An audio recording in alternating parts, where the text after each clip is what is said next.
नमस्कार, हेलो, कैसे हैं आप सब। आज हम बात करने वाले बहुत ही खास और इंटरेस्टिंग टॉपिक पर।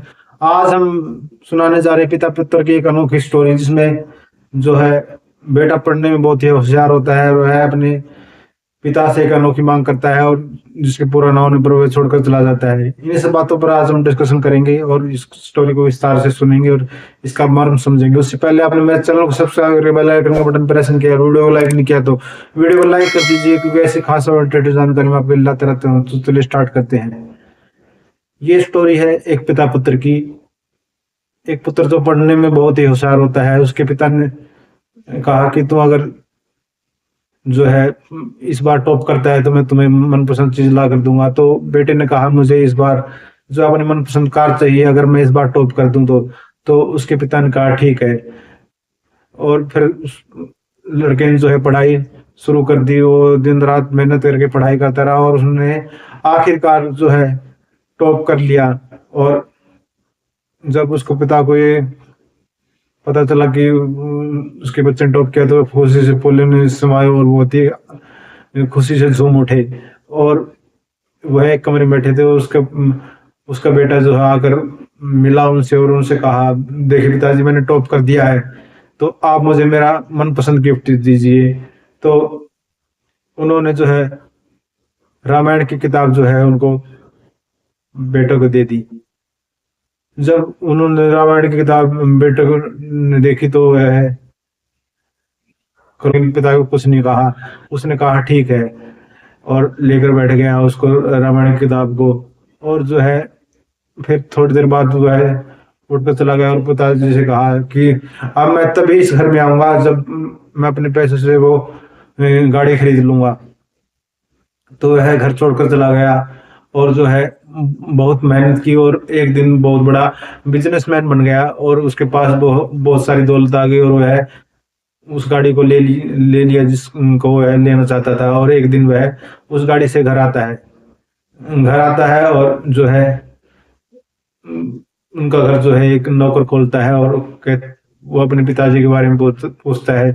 तो उस नौकर ने कहा कि आपके पिताजी तो एक हफ्ते पहले चल बसे, अब उस दिन दुनिया में नहीं रहे। तो वो बेटा बहुत ही दुखी होता है कि मैंने इसके लिए क्या वही दुनिया में नहीं है। फिर वह दौड़कर जो है कमरे में जाता है और जो है उस रामायण की किताब को उठाता है। क्योंकि जब हमारे पास जो होता है, जो कदर नहीं होती, उसके बाद जो है उसकी उन चीजों की कदर करना शुरू करते हैं और उसको जो है अपने गले से लगाता है और पढ़ना शुरू करता है। और फिर जो है देखता है कि उसके बीच में जो है एक लिफाफा रखा हुआ है। उस लिफाफा को खोलता है तो उसमें देखता है कि वह एक शानदार कार की चाबी है जो वह चाहता था। और उसके आंखों में जो है आंसू आ जाते हैं कि मेरे पिता ने तो वह कार दे दी थी, लेकिन मैं ही नहीं समझ पाया कि उनके दिया हुआ गिफ्ट है कितना कीमती है। तो वह फुट फुट कर रोने लगा। जी हाँ दोस्तों, हमारे जीवन की भी यही कहानी है। हमें जो भगवान जो हमें देना चाहते हैं वह हमें दे देते हैं, भले ही हमें पसंद ना हो, लेकिन वह हमारे भलाई के लिए ही होता है। वह अलग अलग स्वरूप में हमें जो देते हैं, हमें उसे स्वीकार कर लेना चाहिए, हमें उनका अनादर नहीं करना चाहिए। जब हम उनको सच्चे रूप से स्वीकार कर लेते हैं तो हम अपने जीवन में खुश हो जाते हैं, क्योंकि भगवान को भी पता है कि इसको क्या देना क्या नहीं देना। हमारे लिए जो अच्छा है भगवान वही हमें देते हैं। और इस स्टोरी के माध्यम से हमें ये समझ में आता है कि हम हमारे लिए रिश्ते नाते और जो है सद्भावना जरूरी है, आप उसका प्यार प्रेम जरूरी है। ये भौतिक चीजें जो है हमारे लिए सुख का कारक नहीं है, ये जो है आती जाती रहती हैं। अगर इसके लिए हम अपनों से भी छुड़कर दूर चले जाएं तो वो भौतिक वस्तुएं तो आपको मिल जाएंगी, लेकिन ये रिश्ते और ये नाते आपको कभी नहीं मिल पाएंगे। और वक्त निकलने पर वो भौतिक वस्तु तो वहीं पे आपके पास रहेंगी, लेकिन जो है ये नश्वर संसार, जो नश्वर होने वाला शरीर जो है मिट जाता है और फिर हम उनके लिए पछताते रहते हैं। तो अपने रिश्तों के लिए आज से ही कदर करना शुरू कर कीजिए और सोचिए कि आपके पास क्या क्या है। जिस जिस जितना आपके पास है उसमें ही खुश रहिए। आपके पास जो है रिश्ते नाते, माँ बाप भाई बहन, कितने सारे सच्चे रिश्ते हैं।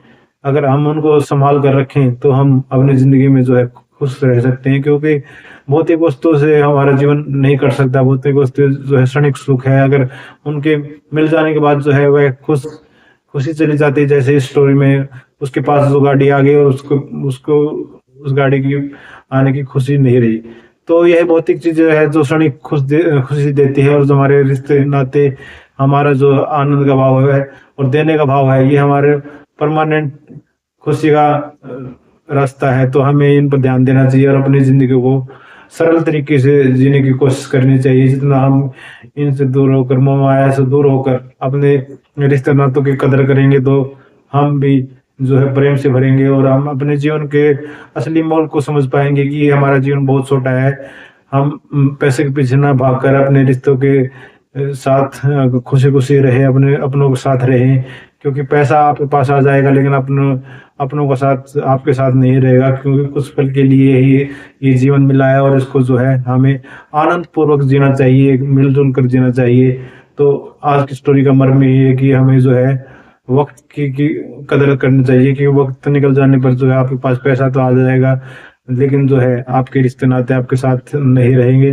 तो आप वक्त की कदर कीजिए, अपनों की कदर कीजिए, और आप एक अच्छा समाज बनाइए, और इस इस विश्व को आगे बढ़ने में अपना सहयोग दीजिए।